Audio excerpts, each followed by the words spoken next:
Okay, so I know it looks like I just built up my truck, that I spent thousands of dollars all at once a few months ago on my camper setup, but the internet is a lie. I've had my truck Wayne built for 3 years, and I've camped in it more than what's documented on this channel, and it took me about a full year to complete that build. 3 years is a pretty good amount of time to figure out how you're going to use your gear, and I've really learned how I like to travel, where I'm taking it, and what's working and what's not. I am quickly realizing the appeal of van life. I can't believe I'm doing this for 5 weeks. I did buy this truck for our home renovation, but honestly I've been using it more for adventure than hauling sheet goods. My current build is perfect for the weekend warrior, but if we wanted to be living out of it for months at a time in any weather condition, then some things needed to change. It was time for a more permanent camper setup.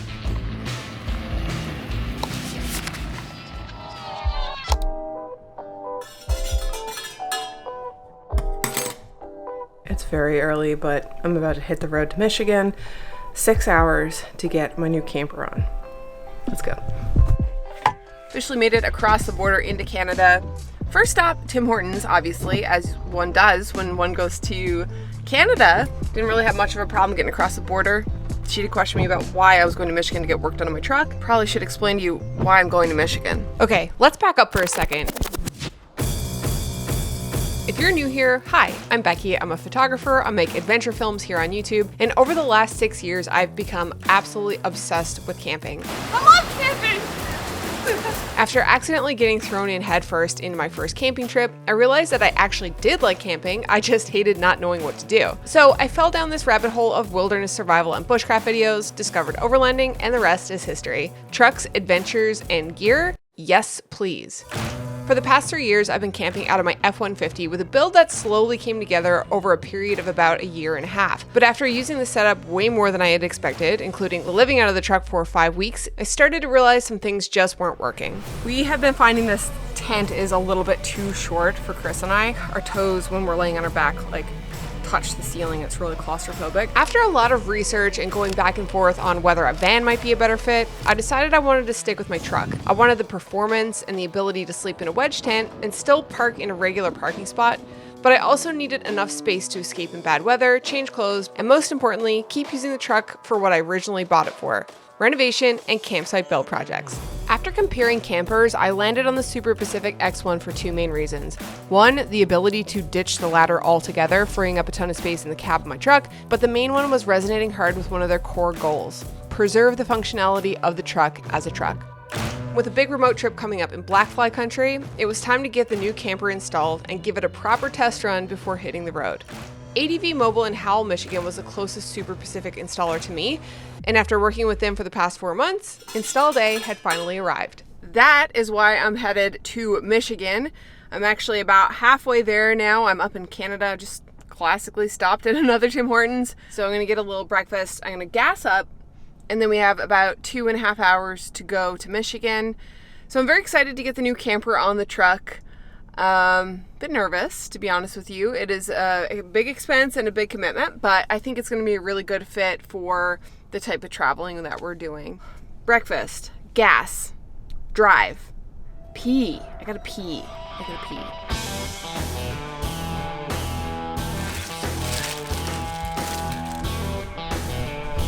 Good Lord. How many types of gas do they got here?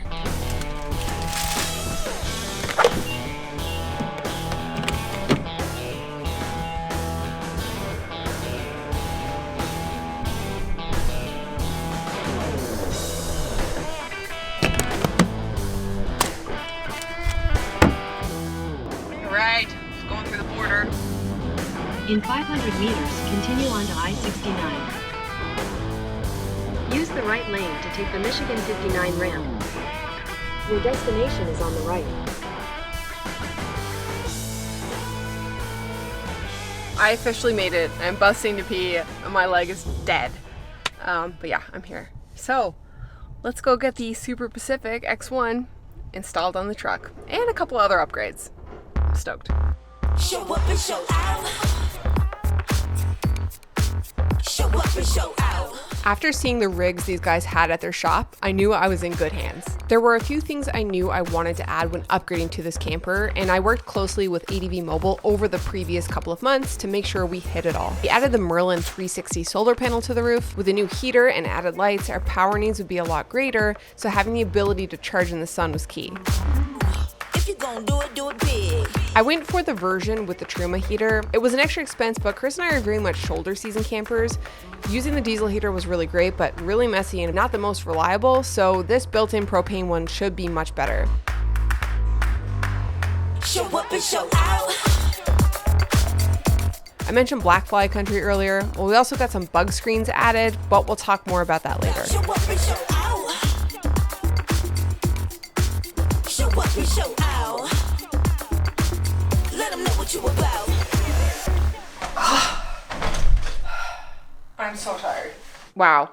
That Super Pacific camper is absolutely gorgeous. I knew it was going to be nice, but I wasn't expecting it to be that good. I had a lot of anxiety coming up here today because I just spent a lot of money on a camper sight unseen and just kind of based off of reviews.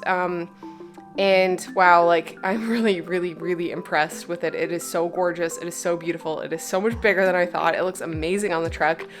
The buys are wiring it up now. We're adding lights to it. They're hooking up the Truma heater. They're wiring in my anchor battery. So this is like a full camper setup, which is going to be such an amazing improvement from my last setup, especially after doing 5 weeks in Newfoundland. I think this is going to be great. So it's 3:50 now. I'm going to eat my food. I'm going to take the evening to relax. I just spent the entire weekend in the woods doing a remote first aid course. Chris and I went up to Barrie, Ontario. It's been a really long time since I've done any first aid. I used to be a lifeguard, so it was awesome to like refresh all of the skills and then learn a ton of new, really cool things, like this rope stretcher and this hypothermia wrap. And then they also had all of these like zombie limbs with like embedded objects that we had to like deal with. It was really cool. Safe to say though, I am very tired. I got home last night at 10 o'clock. They were 2 full days in the woods doing scenario-based training and first aid. Got home at 10, went to bed, woke up at 5, drove for 6 hours to Michigan. And so I am dying, very tired. So I have a meeting, then I'm gonna watch my shows, go to bed, and then tomorrow we pick up the truck. And don't worry, I'm gonna give you a full tour when it's done.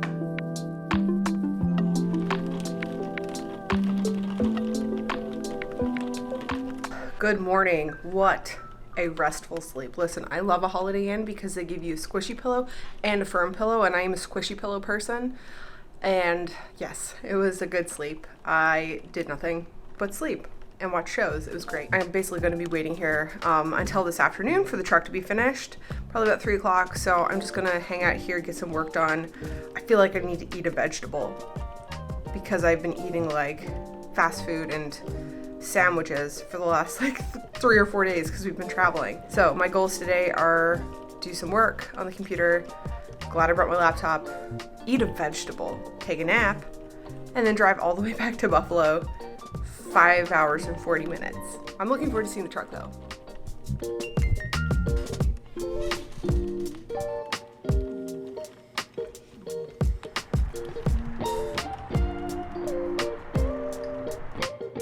The truck looks absolutely phenomenal. I am just at my cutoff point for driving home at 6 p.m. I'm gonna make the push. And I'm gonna stop along the way. If I need to take a nap, I could just pop the tent. I could take a little nap. Yeah, it's awesome. I'm so excited. I'll give you the full tour after we get home. But first, border crossing, 6-hour drive, food, pee, etc., etc. And it will be another day because I'm tired. Okay, let's go.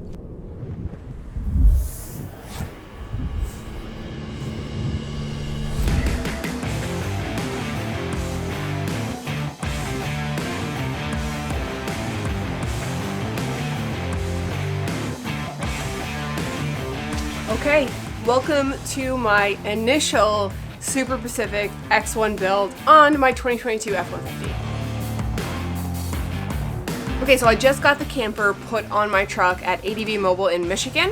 It was a great experience. It only took basically 24 hours. Now this is gonna be a full series, so I'm gonna walk you through what I had done and what I had installed, but There's more to come because I still have to build out the inside of this, figure out my camp kitchen, go camping, and then do an entire tour of the final setup once the interior is built out. But for now, I want to give you kind of a rundown of what we put on the truck. So first of all, we got the Super Pacific X1. So it's basically a camper in the back of your truck with a wedge tent.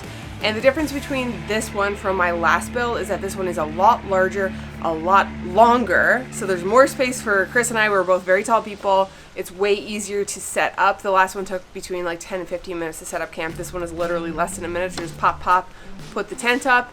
It's got hydraulics, which is amazing. So it's super easy to set up and tear down. Done.